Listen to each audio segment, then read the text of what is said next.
Welcome back to yegobox channel, and today we are going to continue where we left from the previous tutorials. From the previous tutorial, we have learned how we can interact with the button, with a floating button here that you see here. Like when you click on it, it keeps incrementing the value from 0 to any number by 1 plus 1. So we know, let me split my screen into two. So now we know that on our main file, which is the beginning of every Flutter application, we have learned that we created this my app view, which hold this view you see here. So this view you can see here. So what are we going to learn today is how to arrange application design and be able to do uh, uh, something about the design on the screen. Basically, an Android or a mobile application is divided into two parts. So one part is just a header, which is an application bar, and we have a body where you see everything that is related to an application, and we have the footer, which can be the bottom of every screen.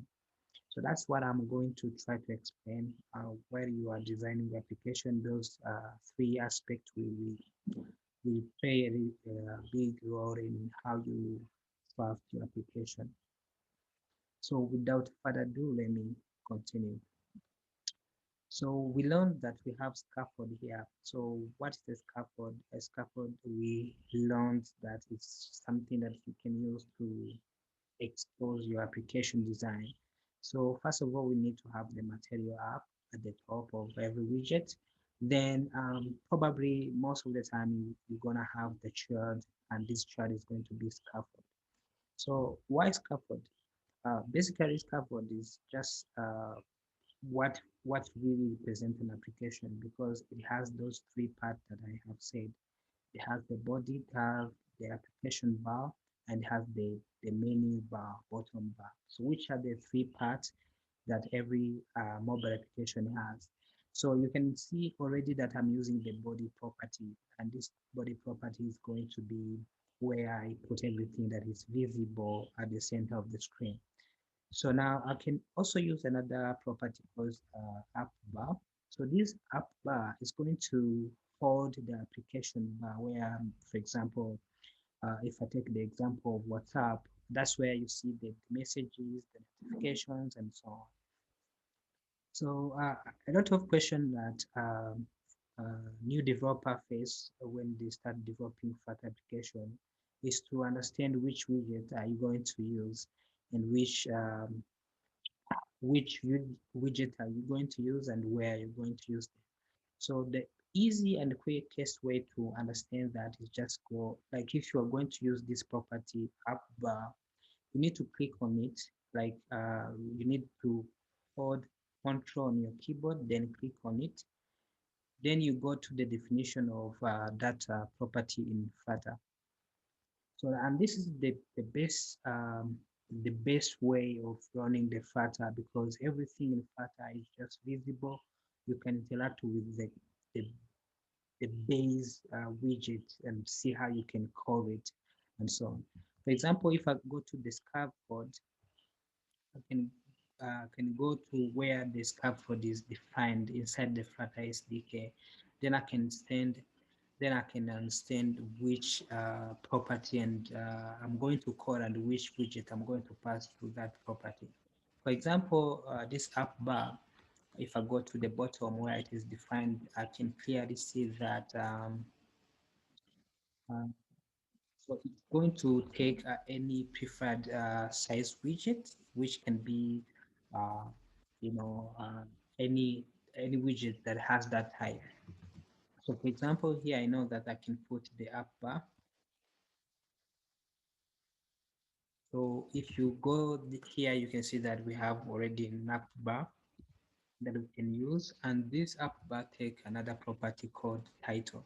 So again, if you don't know the property that you can be calling, it's better to click on on a keyboard, then click there, click to the proper to the widget and go to the definition of that widget. And this is the beauty of Flutter, is because you can be able to understand how behind the scene how the widget is built and how you are going to interact with that widget. You can see that in app bar we have different properties. We have reading, we have title, we have actions, we have flexible space, and of course, every time you don't understand which property and how it's going to behave according to your needs, it's always better to go to the further documentation so that you can read about how that property, how that specific property is going to behave. So I know that I need to put a title, and the title can be any widget that can accept a string, for example. Let me put my yegobox as a title. So if I save, you can see on screen that we have the title yegobox, and that is the first part of designing application. And the first part is having the application bar, and that's where you can put something like title, like menus, and so on. That is the first part. Then the second part is the body, and the body is this one you see here, 9. And this is exactly where you will see we put most of the application interacting views. The use case of WhatsApp will be like messages and chats. That's something you can see in the center of the screen. So we have seen now two parts, which is the application bar and the body, and let's see let's see the scaffold. Let's see other properties that we can call. Let's go to the definition. Go to the definition.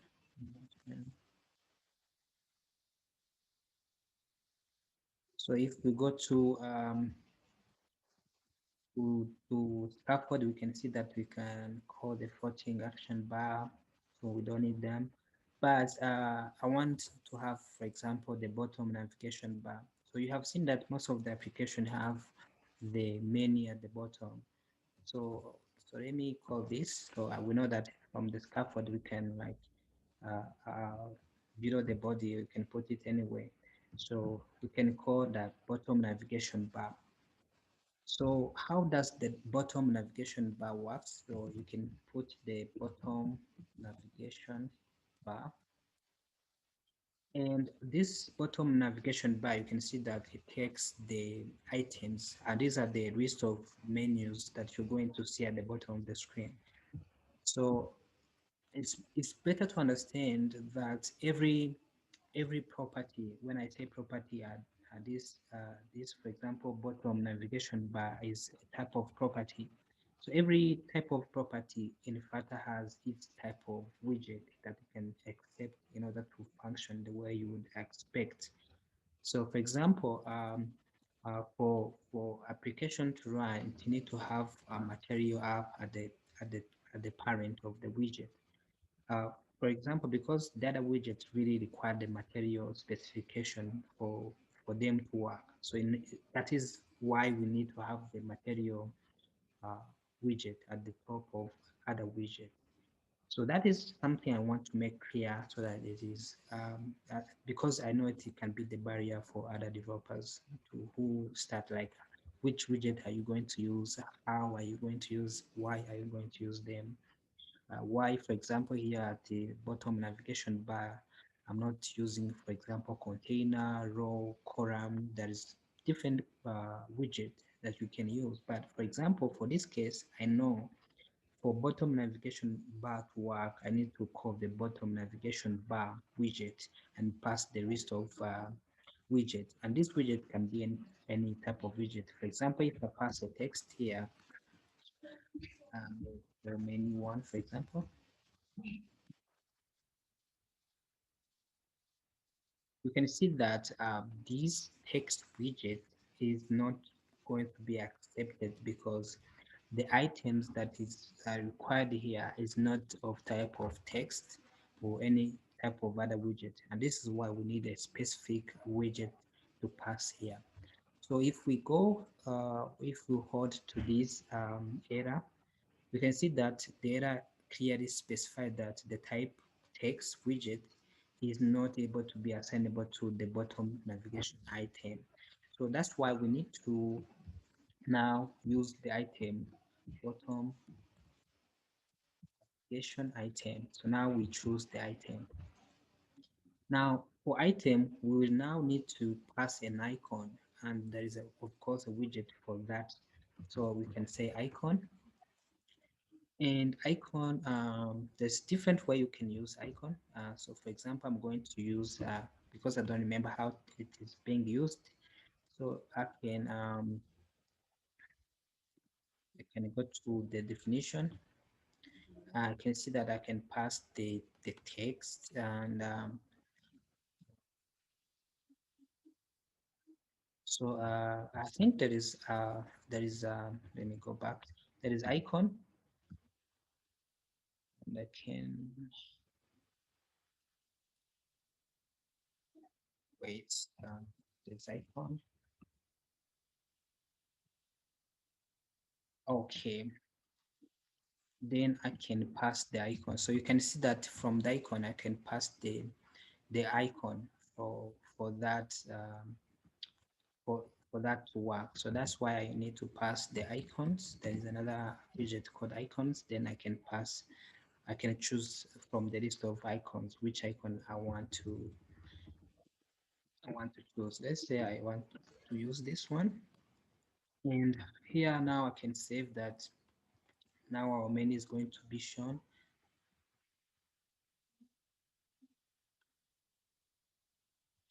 So let me pass another icon. Um,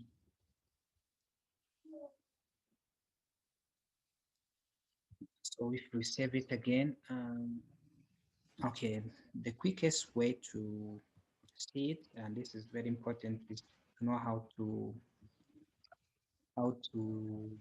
Google.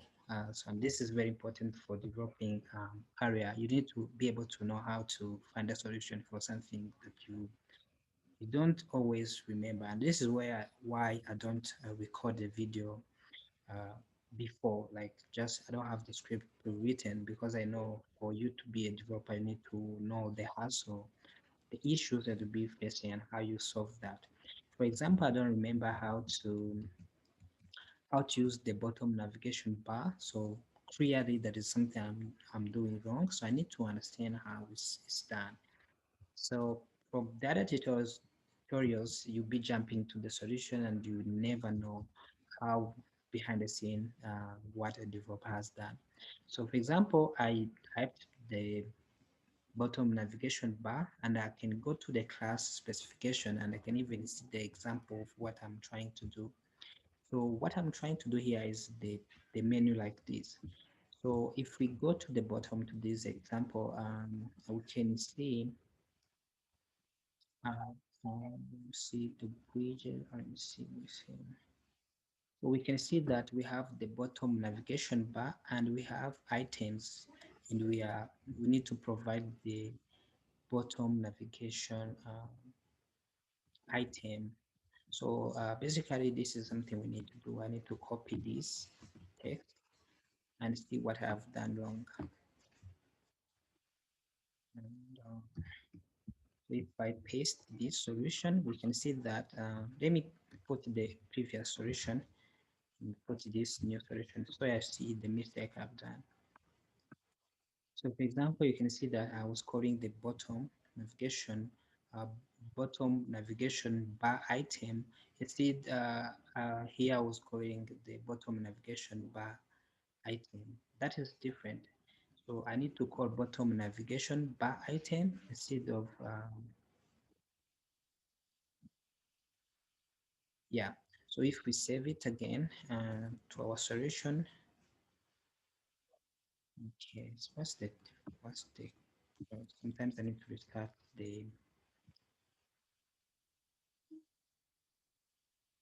to restart what's going on. Let's see the solution here. Item, bottom navigation bar.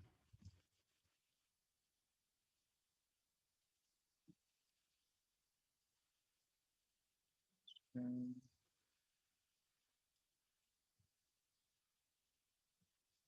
going on? So let me try to find a solution for this. Okay, let me try to copy this.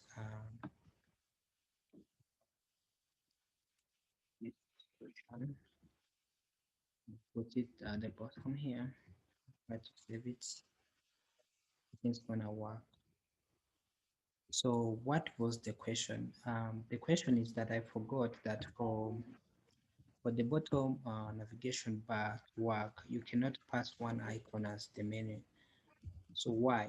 Because basically this space here is somehow it defined like how many icons you need to pass there in order for the bottom navigation to be a bottom navigation menu.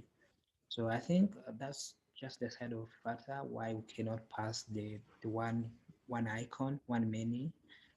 Why do we need to pass three menu at the same time? Maybe there is a solution around it, but for now, know that for the bottom navigation bar to work, you need to specifically pass three menu or three widgets that you want to be the menu at the bottom navigation bar. So the idea of this video was to clarify and show you the three part of mobile application. There is a application menu bar, and there is body where you put everything that a user is going to see, and there is a bottom navigation bar, which is optional for some application. That always depend on how you want to develop your application and how you want to create the user experience for users. Of course, not all application will be having the application bar or having the bottom navigation bar, but all application will have the, the menu, the body part where everything will be residing. So what we have covered from this video is just the scaffold and how it is very important to use the scaffold and three part of it, which is the application bar, the body, and bottom navigation bar. So in next video, we're now starting to see to design the real world um, design so that you can see how we can design a design from Flutter and be able to see it on your device. I hope this video have helped you to understand the scaffold widget and how to design application in general. If you have a question and where I can prove myself, of course, you know, I'm still learning and my English is not my primary language. I'm still rambling around words. So, but that is the journey. And I hope you can share the video, show some loves to me, and let's grow this channel to as many African Rwandans more specifically, so that we can create more software engineers. Thank you so much. See you next time.